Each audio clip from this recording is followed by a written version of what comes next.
Assalamualaikum. Saya akan menjelaskan berkaitan maksud rada'ah, iaitu penyusuan.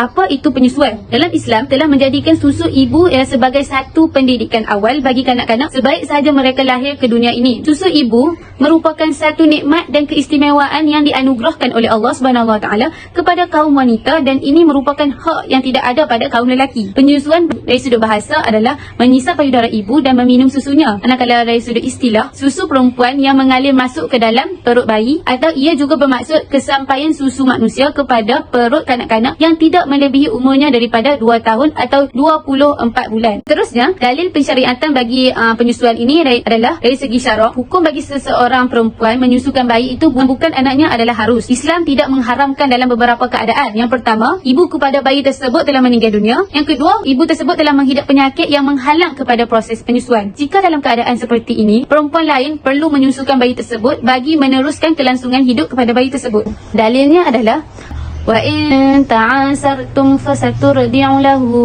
ukhra. Dan di sebaliknya, jika kamu dari kedua pihak mengalami kesulitan, maka bolehlah perempuan lain menyusukannya, daripada surah At-Talaq ayat 6. Dalil yang kedua, wa in aradtum an tastardi'u auladakum fala junaha 'alaikum. Maksudnya, dan jika kamu hendak beri anak-anak kamu menyusu kepada orang lain, maka tidak ada salahnya bagimu. Sekarang saya akan menjelaskan pula adakah penyusuan itu hak ataupun kewajipan. Menurut mazhab Asy-Syafi'i, penyusuan adalah hak ibu dan dia boleh menuntut hak menyusu anaknya jika dia mahu. Oleh hal demikian, ibu tidak wajib menyusukan anaknya melainkan jika tiada orang lain yang boleh menggantikannya. Pada ketika itu, ibu wajib menyusukan anaknya disebabkan kerana keadaan yang memaksa. Oleh itu, suami tidak harus memaksa isteri menyusukan anaknya, dan isteri tidak wajib mematuhi pasangan suaminya.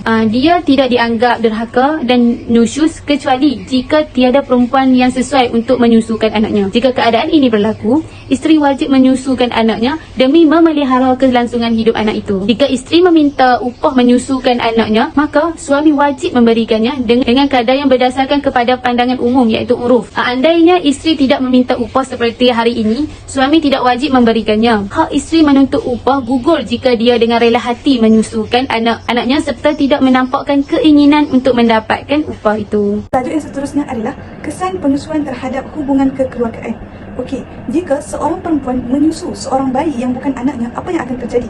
Yang pertama, anak tersebut akan menjadi anak susuannya, dan suami kepada ibu susuan tadi akan menjadi bapa susuan kepada bayi tersebut. Terdapat 3 kesan penyusuan terhadap hubungan kekeluargaan. Yang pertama, anak susuan haram berkahwin dengan ibu susuan serta keturunan ibu susuan. Siapakah keturunan ibu susuan ni? Yang pertama, saudara perempuan kepada ibu susuan. Yang kedua, anak perempuan kepada ibu susuan. Yang ketiga, cucu perempuan kepada ibu susuan. Yang keempat, ibu kepada ibu susuan. Manakala keturunan bapa susuan yang haram dikahwini oleh anak susuan adalah seperti berikut. Yang pertama, saudara perempuan bapa susuan, anak perempuan bapa susuan, cucu perempuan bapa susuan, dan juga ibu kepada bapa susuan.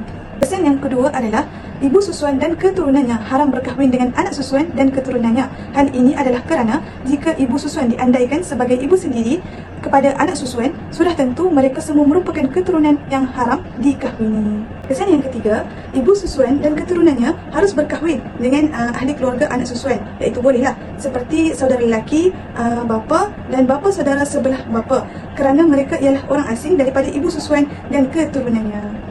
Seterusnya kita sambung dengan dalil yang menjadikan anak susuan itu mahram.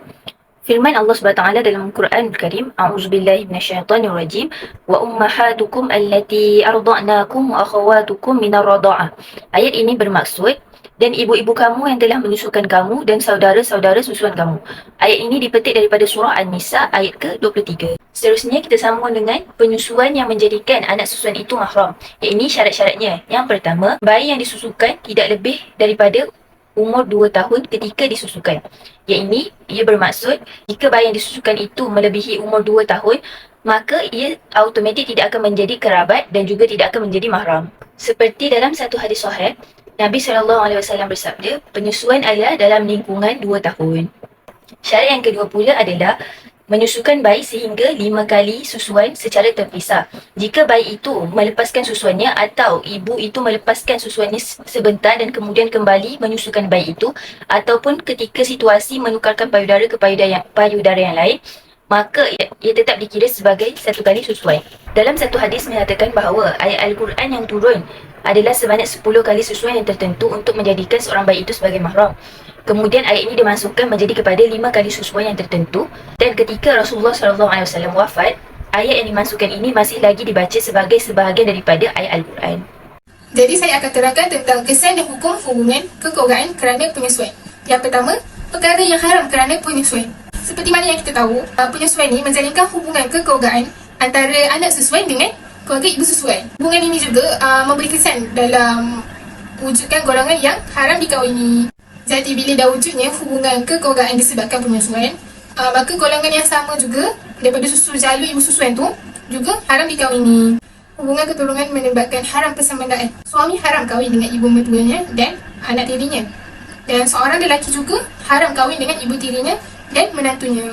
Oleh itu, jika hubungan kekeluargaan adalah dengan sebab susuan, maka hukumnya haram persamandaan, sama seperti dengan hubungan keturunan tadi. Jadi apa yang kita boleh simpulkan daripada sini, suami haram kahwin dengan ibu sesuai dan anak sesuai kepada isterinya, dan seseorang lelaki itu juga haram kahwin dengan isteri kepada bapa sesuai dan anak sesuainya, iaitu menantu sesuai. Pengharaman perkahwinan ini adalah disebabkan oleh persamandaan. Berdasarkan hadis daripada Ibnu Abbas radhiyallahu anhu, sabda Rasulullah sallallahu alaihi wasallam, "Yahrum minar rada' ma yahrumu minan nasab. Hiya bintu ahi minar rida'ah." Maksudnya, mereka yang haram dikahwini kerana keturunan, haram juga dikahwini kerana sesuai. Riwayat Al-Bukhari dan Muslim. Seterusnya kita akan bercakap tentang perkara yang halal kerana penyesuaian. Semua perkara yang halal di kalangan keluarga kerana keturunan juga halal kepada susuan. Contohnya, seseorang lelaki itu halal apabila melihat saudara perempuan sesuainya sebagaimana dia melihat saudara perempuan kandungnya. Yang kedua, mereka juga boleh tinggal bersendirian antara lelaki dan perempuan yang tidak mempunyai hubungan keturunan. Ketiga, mereka juga boleh bermusafir lebih 3 hari. Maka tidak seharusnya seorang lelaki memandang saudara perempuan sesuainya dengan pandangan yang berahi, iaitu bermaksud, kerana pandangan tersebut adalah haram. Begitu juga kepada ahli keluarga yang sendiri. Perkara ini tertakluk juga kepada perempuan. Hari ini saya akan membahaskan tentang hukum bank susu.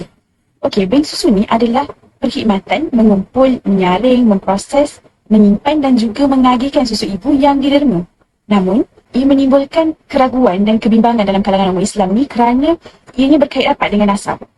Baiklah, tak perlu kita sangka lagi bahawa susu ibu ni tak boleh diganti dengan perkara lain. Maka jika wujudnya dakwaan bahawa sesuatu produk tu dapat menggantikan susu ibu, maka jelas nyatalah ia tu satu pembohongan. Oleh itu, para ibu mestilah berusaha menyusukan anak sendiri selagi berkudrat dan tiada masalah kesihatan yang menjadi penghalang. Okay? Sedangkan haiwan pun menyusui anaknya. Jika kita sebagai manusia ni tak mahu menyusui anak sendiri, ketahuilah kita ni diumpamakan lebih teruk daripada haiwan. Okey, jika seseorang menyusu dengan perempuan yang bukan ibu kandungnya, maka terdapat hukum yang perlu diambil tahu, iaitu kemahraman. Okey, kemahraman di sini bermaksud orang yang tidak boleh dinikahi kerana susuan. Okey, mahram secara susuan ni terjadi apabila bayi yang menyusu tersebut adalah berumur bawah daripada 2 tahun. Keduanya, lebih daripada 5 kali susuan. Dan yang terakhir, hal ini jaranglah dinyatakan dalam fiqh, tetapi disebut juga oleh Buya Yahya, iaitu susu yang diambil daripada ibu yang masih hidup walaupun diberikan selepas ibu tersebut meninggal dunia. Jadi anak tersebut tidak boleh berkahwin dengan ibu susuannya dan juga keluarga ibu susuan yang lain seperti yang saya nyatakan dalam majalah jika sudah mencukupi dan melebihi 5 kali susuan. Jadi, jika wujudnya bank susu ni, kita mestilah berwaspada terutama dari segi syariat dan kesihatan.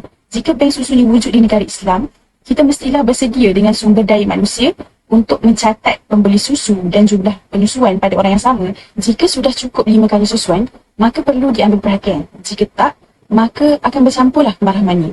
Kemungkinan mereka boleh berkahwin sesama sendiri kerana tak mengetahui tentang status kemahraman mereka.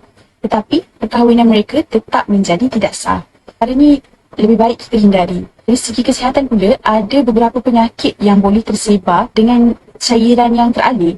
Contohnya HIV. Hal ini sangatlah membahayakan kesihatan kita. Kesimpulannya, bank susu ini sebaiknya dihindari. Jika seseorang ibu tersebut punya masalah kesihatan yang menyebabkan ketiadaan susu badan dan menghalang memberi susu badan kepada anak, maka lebih baik minta tolong dengan orang yang ada susu tetapi tetap dengan kecacatan jugalah. Ianya dibolehkan walaupun dengan bayaran.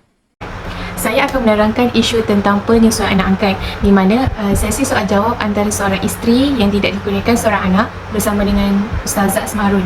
Persoalannya, boleh ke saya ambil anak angkat? Ada yang kata tak boleh sebab aurat, dan ada yang kata boleh dengan syarat kena beri susu. Oleh itu, Ustazah Asma Harun mengatakan bahawa Islam telah meletakkan 3 perkara yang dibuat untuk menjamin aurat dengan anak angkat. Salah satunya ialah memahramkan anak angkat dengan cara menyusukan bayi angkat itu. Terdapat syarat mahram susuan, iaitu yang pertama, penyusuan itu berlaku sebelum anak berumur 2 tahun komariah. Yang kedua, anak yang disusukan itu mestilah kenyang sebanyak 5 kali yang berasingan. Ada lagi persoalan di mana sekiranya isteri menyusukan seorang bayi perempuan dengan susu hasil daripada ubat hormon, adakah si suami menjadi mahram kepada anak susuan tersebut? Jadi jawapannya ialah anak susuan yang disusukan dengan susu hasil suntikan hormon hanya menjadi mahram kepada ibu susuan disebabkan susuan tersebut. Manakala suami kepada ibu susuan menjadi mahram kerana dukhul, iaitu persetubuhan yang telah berlaku antara ibu susuan dan suaminya. Justru suami kepada ibu susuan hasil daripada suntikan hormon dianggap sebagai bapa tiri susuan kepada anak angkat.